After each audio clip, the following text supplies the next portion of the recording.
დააჯდე, ან დადგე და ფანტელებს დააკვირდი. ეცადე რომ თითოეულს ცალ-ცალკე დააკვირდე. მიხვდები რომ შენი გონება ამ დროს ძალიან ქაოტურია. ცდილობს რომ ყველა ფანტელს გაეკიდოს. არც ერთი არ გამორჩეს. ერთიდან მეორეზე გადახდის, მეორედან მესამეზე გადახდის.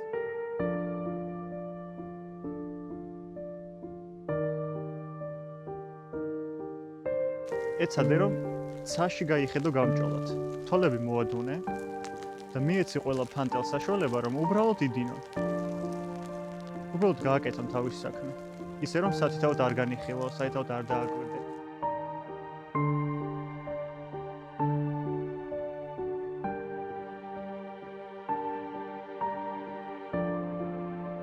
ნაცვლად იმისა, რომ თითოეულ ფანტელს დააკვირდე, მთლიანად ეს თოვის პროცესი დაინახე, როგორც ერთი დიდი სურათი. გაიხედე ცაში გამჭოლად და შეიძლება მიხვდე, რომ თოვის პროცესიც კი ნელდება. გონება მშვიდდება, აღარ არის ქაოტური. თვალები დასვენებულია და რეალურად სილამაზეს ამ დროს აღვიქვამთ. როდესაც სრულ სურათს ხედავთ, გამჭოლად ვიყურები, არ ვარ კონცენტრირებული ერთ კონკრეტულ ფანტელზე.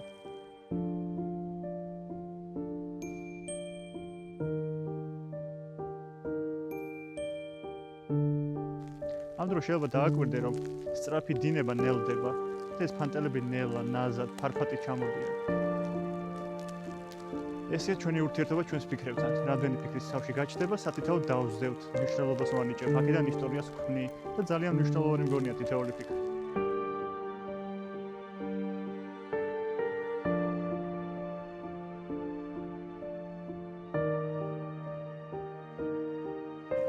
მაგრამ თუ ამ პროცესის მსგავსად იმას, რასაც ბუნება ყოველ წუთას გვასწავლის, აი ამ ფიქრების ნაცვლად, შენს ფიქრებიდან ადგები და სრულ სურათზე გადაიტან ყურადღებას, არა თუ იმას, რას ფიქრობ, არამედ სად ხდება ეს ფიქრები და მთლიან გონება შეხედავს, როგორც ერთ დიდ სურათს.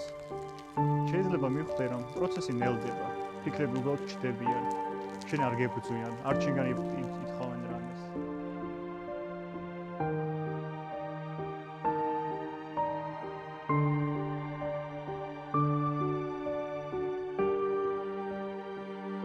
დააკვირდი ამ პროცესს, ყურადღება მოადუნე, თვალები მოადუნე და დააკვირდი, რომ ფიქრები ნელდება. თავის საქმეს აკეთებდა, შენ არც კი გეხები. ნუ გამოეკიდები საერთოდ ფიქრს ისევე, როგორც არ უნდა გამოეკიდო თითოეულ ფანტელს. უბრალოდ დაატყვევი პროცესით, საერთო სურათი აღიქვი.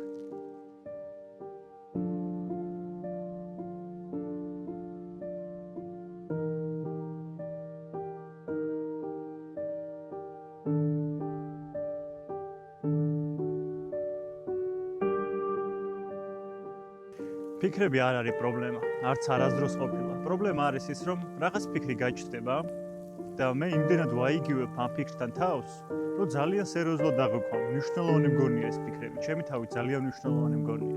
ეს იმას გავს, რომ აი ამ ხელა თოლში. აი წარმოიდგინე აი ამ ხელა თოლში, ეს თოლი რომელიც არის უამრავი ფანტელის ერთობლიობა, მე დავსდევდე თითოეულ ფანტელს. თითოეულ ფანტელს განვიხილავდე, თითოეულ ფანტელს მნიშვნელობას ვანიჭებდე და აქედან ისტორიას ვქმნიდე, როგორც შემიძლია გუნდის ფორმა მივიღო. ან რაღაც ფორმები მივცი ამ თოლს. ხო და ბუნება კიდევ მასწავლის, რომ არ არის ფორმების მიცემა საჭირო. თოლი თავის საქმეს ისედაც აკეთებს, უზემეტად ჩავერევ. ისევე როგორც ჩემი ფიქრები თავის საქმეს აკეთებენ. თუ მე მისგან რაღაცას არ შევქმნი, გამოძერწყვას არ დავიწყებ, გაანალიზებას არ დავიწყებ, ფორმების მიცემას არ მივანიჭებ.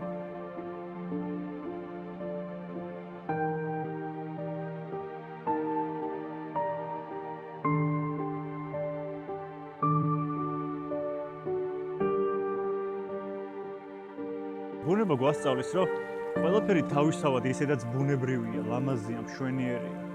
ბუნება არ მებრძვის, შესაბამისად არ არის საჭირო, რომ მეც ვებრძოლო ჩემს ფიქრებს.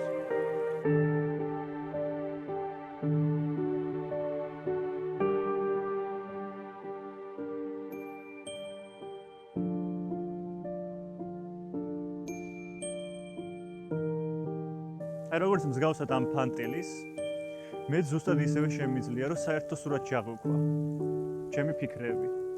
არ მივანიჭავ მნიშვნელობა, უბრალოდ გააკეთო თავიანთი საქმე, როგორც ეს ფანტელები აკეთებენ თავიანთ საქმეს.